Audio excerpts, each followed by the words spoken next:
America में Maduro को van का दरवाजा खोलकर घुमाया गया।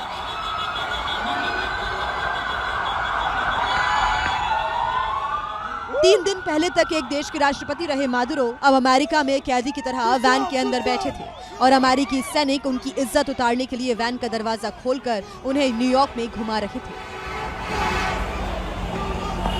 इधर वेनेजुएला में हुई सैन्य कार्रवाई के आंकड़े आए, वहां मरने वालों का आंकड़ा 80 तक जा पहुंचा है।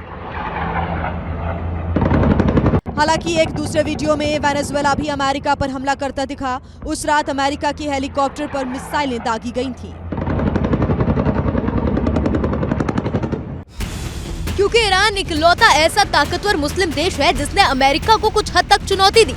अब वहां के सुप्रीम लीडर खामेनेई के खिलाफ हो रहे प्रदर्शनों के बीच ट्रंप ने ईरान को चेतावनी दी।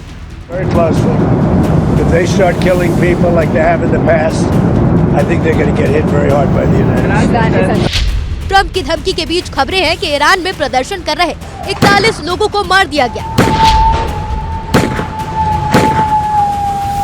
वहां खामेनेई के खिलाफ आंदोलन करने वालों पर गोलियां चलाने की खबरें लगातार आ रही हैं।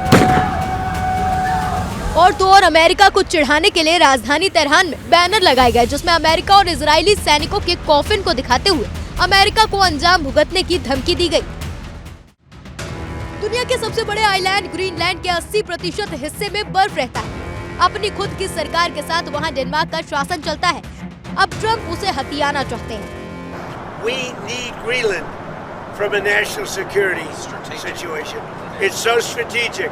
Right now, Greenland is covered with Russian and Chinese ships all over the place. Greenland के नॉर्थ में सिर्फ समंदर है और आगे जाकर रूस से उसकी समुद्री सीमा लगती है, इसीलिए ट्रंप को अमेरिका की सेफ्टी के लिए ग्रीनलैंड चाहिए। इधर ट्रंप की deputy chief of staff Stephen Miller की पत्नी केटी मिलर ने एक्स पर एक पोस्ट साझा की जिसमें ग्रीनलैंड का नक्शा अमेरिकी झंडे के रंग से रंगा हुआ दिखाया। उन्होंने इस तस्वीर के साथ लिखा सू। इस पोस्ट ने ग्रीनलैंड को लेकर अमेरिकी मंशाओं पर बहस फिर तेज कर दी।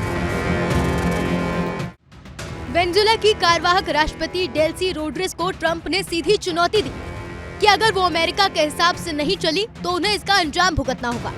अमेरिकी विदेश मंत्री ने ये भी कहा कि वेनेजुएला पर प्रेशर बना रहेगा। And those problems, until they address it, they will continue to face this oil quarantine. They will continue to face pressure from the United States. America की आक्रामकता का ही नतीजा था कि अपॉइंटमेंट के कुछ घंटे बाद वेनेजुएला की संप्रभुता पर बात करने वाले वहां के राष्ट्रपति ने अब अमेरिकी सरकार को साथ काम करने के लिए इनवाइट किया है।